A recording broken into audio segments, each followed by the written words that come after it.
বেলডাঙ্গায় পরিযায়ী শ্রমিকের মৃত্যুতে তাণ্ডব চালানোর ঘটনা তদন্ত করছে এনআইএ। স্বরাষ্ট্র মন্ত্রকের নির্দেশে তদন্তভার নিয়েছে কেন্দ্রীয় তদন্তকারী সংস্থা। ইতিমধ্যে এফআইআর রুজু হয়েছে।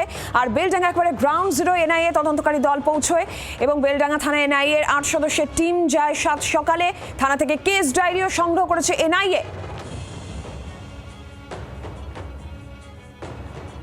বেলডাঙ্গায় পরিযায়ী শ্রমিকের মৃত্যুকে কেন্দ্র করে অশান্ত হয় পরিস্থিতি। ইতিমধ্যে হেফাজতে থাকা 9 জনকেও জিজ্ঞাসাবাদ করতে পারে এনআইএ।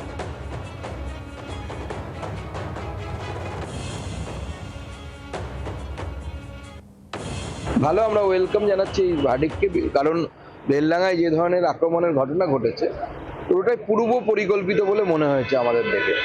তো পূর্ব পরিকল্পিত এই ধরনের ঘটনা আমার মনে হয় কোনো বৃহত্তর প্ল্যানিং বা লার্জার কনস্পিরেসি যাকে বলে থাকতে পারে, সেটা পশ্চিমবঙ্গ পুলিশের আওতার বাইরে, সেটাকে তদন্তের আওতায় নিয়ে আসা। স্বাভাবিকভাবে এনআইএ হলে সেটা সম্ভব হবে।